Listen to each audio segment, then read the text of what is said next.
3 shots. June 12, 2020, in the middle of a hot summer night in Atlanta, 3 loud gunshots pierce the night. A man collapses in a parking lot after struggling with police. Pushpin Bodycam shakes, screams, honking, and running footsteps. A shocking opening, pushing the viewer into the center of tension.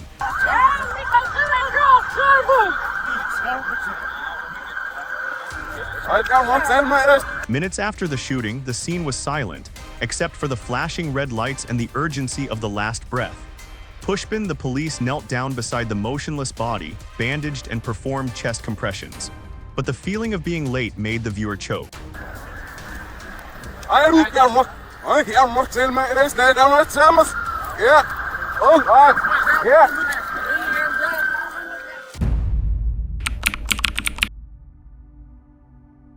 The same afternoon, June 12, 2020, Rayshard Brooks, 27 years old, a husband, a father of 3 children. That afternoon, he was celebrating his youngest daughter's 8th birthday. He left the party to buy food, a small but loving act. No one expected that would be the last time his daughter would see her father alive. The man in front of the police camera was not drunk and causing trouble, nor was he threatening anyone. He was just a normal father trying to do the right thing for his family. And that is what makes his subsequent death all the more painful and senseless.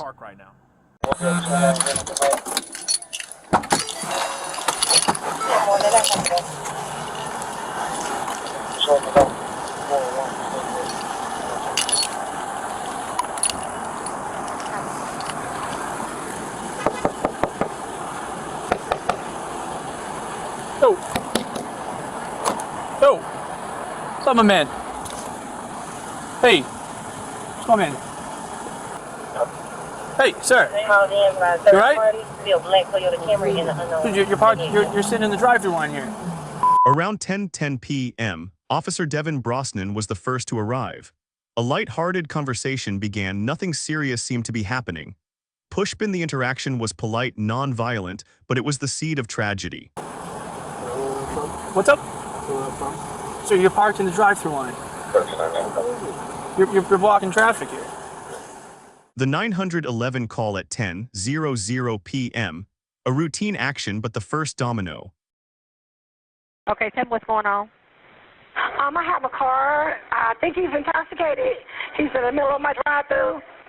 I tried to wake him up, but he's parked dead in the middle of the drive-thru, so I don't know what's wrong with him. Is he breathing now? Do you know? Yeah, he woke up, looked at me, and I was like, you got to move out of the drive-thru because people can't. They're going around him. He's in the middle of the, just right there. All right. Tell me what kind of car he So they're trying to go around him. What's the and color I asked of him to pull over. You know, if he done had too much to drink, to pull over and go to sleep. He said they said he went right back after I walked in. What kind of car is it? It's a white car. Pushpin, the car was blocking the driveway. A man was sleeping unconscious. They could not have imagined that they had just opened the door to death. So you're parked in the drive-thru line. You're blocking traffic here. You were sleeping when I walked up here. What's up, man? You just have a long day or something? What's up? All right, yeah, you're blocking people calling, said you were blocking here, all right? You good? You don't need an ambulance or anything like that? Are you just tired? All right, man, just I'll move my car. Just pull somewhere and take a nap. All right. 2805 Grand Avenue. All right, you good? Yeah. All right. 22:43, the conversation started out mildly. An officer, a sleepy man, nothing to indicate the impending tragedy. Pushpin, a simple reminder, no threat. But it was the first of a series of 40 fateful minutes. Hey, my man. Hey, you good, man? You seem you were passed out before. Let me sure you're okay. Why'd you fall asleep in the... Wait on my sister. What's up? Wait on my sister. Okay, how much did you drink tonight? That much? How much is that much? About a drink, like 12 today. All right, hey, give your license on you real quick? Yeah. All right. Police department, how you doing? I'm doing just fine. All right, so tell me, I wasn't here, so can you tell me what happened before we got here? Nothing happened. I just got here and was getting something to eat. Where are you coming from? Well, my friend dropped me off here, and she brought me here to get something to eat. And Your friend dropped you off where? here, At Wendy's. yes. Okay. And do everything that I need to do within the presence of you guys. I can just go home. I have my daughters there right now. My daughter's birthday was yesterday. All right. Hold on, Mr. Brooks. Will you take a preliminary breath test for me? It's yes or no. I don't want to refuse anything. It's yes or no. It's completely up to you. Yes, I will. Okay. Just wait here while I grab it.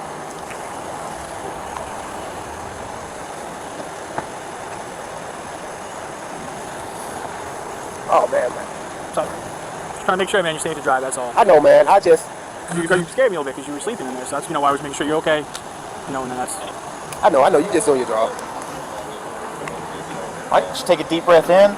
Put your mouth over the mouthpiece, blow as hard as you can until I tell you to stop. Blow, blow, blow, blow, blow, blow, blow, blow, blow, blow. Stop. Very good. I just had a few drinks. That's it. How many? 1.5. Like I said, I was into the second cup. I wasn't even... I told her, babe, let's go because I'm hungry. What kind of drinks did you have? I'm not sure. It's something she ordered. She said top shelf or whatever. Top shelf what? After 2 Atlanta police officers arrived, they administered a breathalyzer test which showed Brooks was over the legal limit. But he didn't rebel, he didn't scream, he remained cooperative. Pushpin the difference between an administrative violation and a death begins to emerge from here. Cool. Here's the money for the blow-up bed tomorrow. Here's the money for, to enjoy herself tomorrow. Just, give me a burger or something. Right. Just take me home. I'm ready to go. So you had about 1.5 drinks, but you don't remember what kind of drinks they were? No, sir. All right. I really don't, Mr. Ross. All right. I think you've had too much to drink to be driving. Put your hands behind your back for me. Here, put your hands behind your back. The decisive moment. His hands were about to be cuffed and Rayshard Brooks' body reacted instinctively.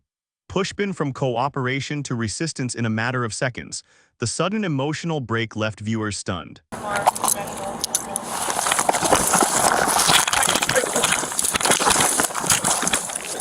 Hey, stop fighting! Stop fighting! Stop fighting! Stop fighting! You're gonna get tased! You're gonna get tased! Stop, Mr. Ross. Stop! Come on, man. Stop! You're gonna get tased! Mr. Ross. Hey, hands off the fucking taser! Hands off the taser! Stop fighting! Hands off the taser!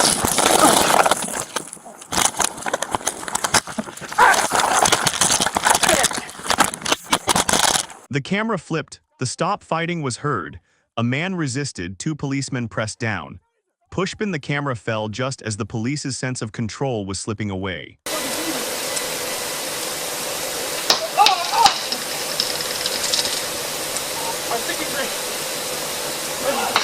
In Brooks's hand was the taser he'd snatched. He ran, they chased. Real guns began to replace the stun guns. Pushpin running wasn't a rebellion against justice, it was a survival reflex, but it would come at a price. 3 shots. 3 explosions through the night. A man running, then collapsing, complete silence. Pushpin the moment was brief, but it was indelible in the minds of viewers. The difference between electric weapons and bullets was debated for months afterward. Near the scene that night, Mike Easy, a musician from Memphis, had just pulled into the Wendy's parking lot with a friend. They hadn't had time to buy food when they heard the scuffle. Mike recalled that when he heard the officer yell, "Stop resisting," he immediately thought, he's probably going to get killed. The strange thing was that at that moment, Mike didn't know who the man was being restrained. His skin color, his identity were all unknown. But the premonition of a tragic outcome was so clear that it sent a chill down his spine. Then the gunshot rang out. Mike ducked into the back seat reflexively, avoiding the bullets, fleeing the scene that had suddenly turned violent. Just seconds later, Rayshard Brooks was still alive. He moved weakly, his hands still moving on the ground.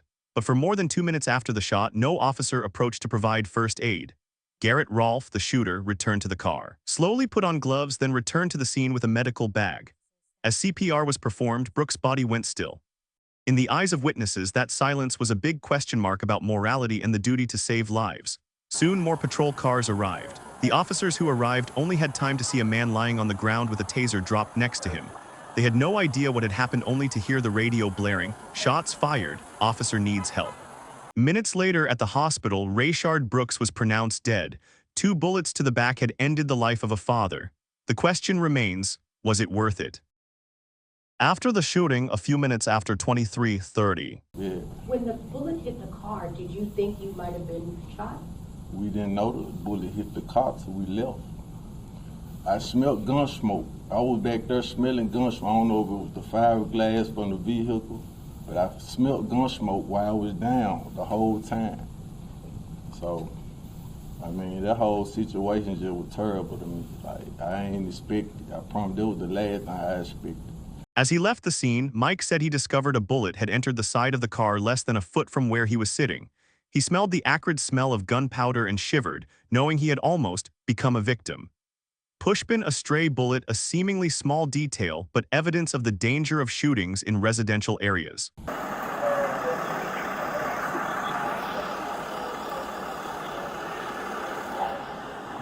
Hey Ken, had an officer-involved shooting. Need rep for 2 officers at 125 University at the Wendy's. Do I have blood on my elbow? Yeah. Does it look like mine? Look like a straight.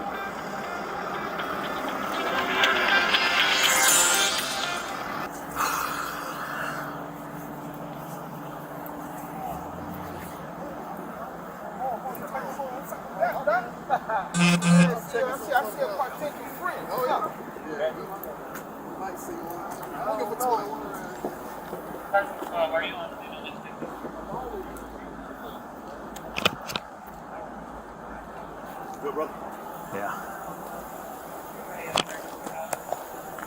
Got a photo log. Who's here with you? What did it again? June 12-13, police cordoned off Wendy's. Neighbors stood across the street, silently watching the forensics officers' every move. Pushpin, every crime scene tells a story if you listen. Every footprint, every bloodstain, every piece of evidence it speaks. Early morning of June 13, police reviewed every video, Bodycam, dashcam, CCTV. The blurry frames gradually became clear. Oh, I think you've had too much to drink to be driving. Put your hands behind your back for me. Here, put your hands behind your back.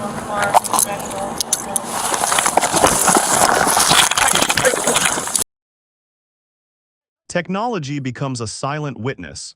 Each frame is a fragment of truth. 40 minutes before death, everything is recorded. A check, a request for release, then things spiral out of control.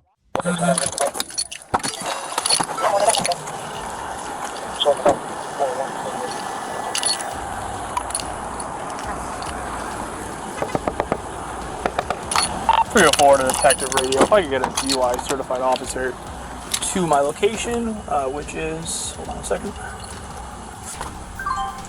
So 125 University Ave Southwest. It's the Wendy's parking lot.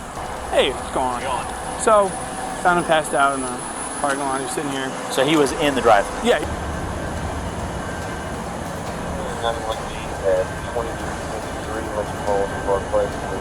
That's just a yes or no. But what if I take this test and I don't care about, I can walk home. Why I would don't you have to. put your mouth over the mouthpiece, blow as hard as you can until I tell you to stop. Blah, blah, blah, blah, blah, blah, blah, blah, blah, blah, stop. Very good. Looking back at the old frame, the viewer sees clearly.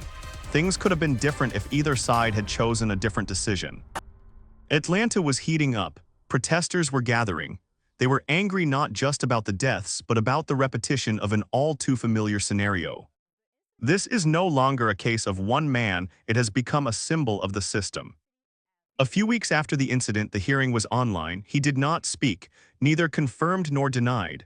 The law allows it, but silence sometimes says more than words. Mr. Rolfe, you shot 3 bullets at Rayshard Brooks while he was running away from you and struck him twice, killing him. Is that correct?